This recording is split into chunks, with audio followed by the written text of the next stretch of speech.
Mechanisms of autonomic arousal were designed not to protect us from tigers and predators. You've heard that before. It was designed to mobilize us anytime we need to pursue something, and that could be water or food. One way I can create agitation is simply by making someone or myself very thirsty. I'm going to be laser focused on trying to get water. Now, conditions of fasting, a lot of people these days are excited about intermittent fasting. There's some studies pro, there's some studies against.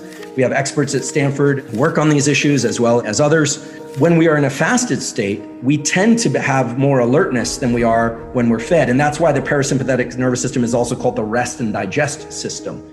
Now, it doesn't matter what you eat. If your gut is full of food, if I eat 8 ribeye steaks, let's say, or 8 pounds of broccoli and my gut is fully distended, a lot of blood is going to be diverted there and away from the other tissues of the body, including my brain, and I'm going to be sleepy regardless of what I eat. So it's volume of food, there's a blood sugar relationship, and then there's timing of food intake. I will say this, regular meal timing, even if you're intermittent fasting, so for instance, if you're a lunch and dinner person or a breakfast dinner person or a breakfast, lunch and dinner, but whatever it is, those mechanisms that govern our alertness are tied to our food intake. Light is the most powerful 𝙎𝙪𝙥𝙦, as we call it, timekeeper, but the timing of food intake, exercise, and light combine to tell our autonomic nervous system when we should be awake and alert. A simple way to do this is if you have trouble waking up early, light in your eyes early during the day, exercise early in the day, and believe it or not, food intake early in the day will, in a short period of time, shift your autonomic nervous system towards early wake-up time,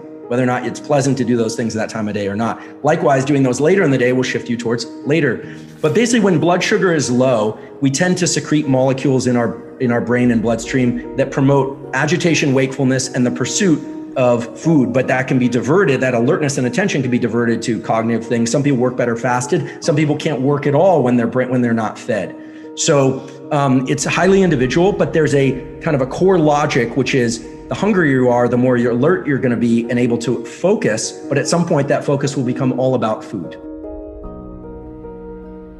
Melatonin is a naturally secreted hormone from the pineal. It's secreted in darkness. It's inhibited by light. I always say this, I'm not a medical doctor, so I don't prescribe anything, including supplements. I'm a professor, so I profess all sorts of things, and I'm comfortable talking about what I do and my knowledge of the field and a resource that I think will be useful to people.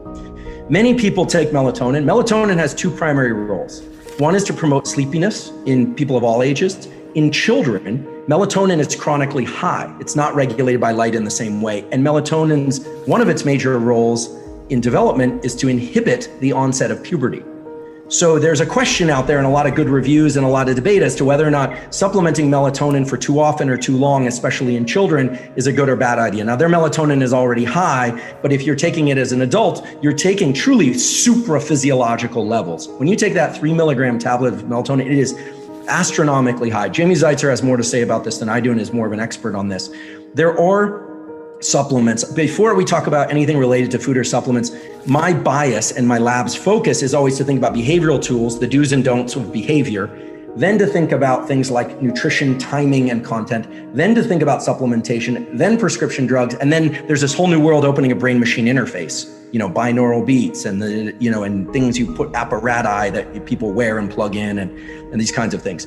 So there are tools that would allow one to access sleep more readily, which generally center around long exhale breathing for reasons that now should be obvious and clear to you. There's a practice that my lab has been studying, which is in the outside world, outside the laboratory, is called Yoga Nidra, N-I-D-R-A. You can find scripts for those online. There are hypnosis scripts for improved sleep at Reverie from David's lab. Using a technique called self-hypnosis, we can teach people how to powerfully use their brains to control the way their bodies feel and function. That almost all are anchored around long exhale breathing. The idea is to turn off the forebrain, to turn off the analysis of duration, path, and outcome. How long are things going to last? What's going to happen? And what path should I take to get a particular outcome? You need to shut off thinking. That's hard to turn off thinking using thinking. It doesn't really work. So again, it's using breathing. There are supplements that now people are excited about.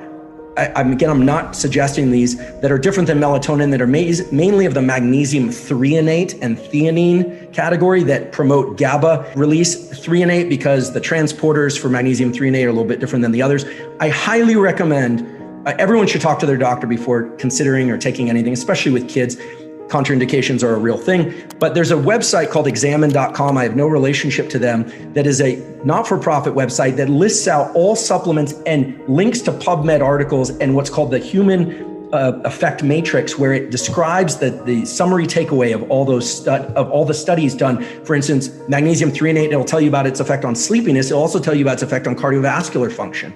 So before you take anything, you should do diligence and go there and talk to your physician. But I'd be lying if I said there aren't compounds available, including prescription drugs, that can help enhance the transition to sleep and depth of sleep. So be smart about it. And behavioral tools are, at least for many people, sufficient. Congrats. You watched the whole video. Looks like this video is your cup of tea, then consider watching another video. Give a like to the video, comment your thoughts down and share to spread the word. Please subscribe to the channel to support and watch more videos. Keep inspiring.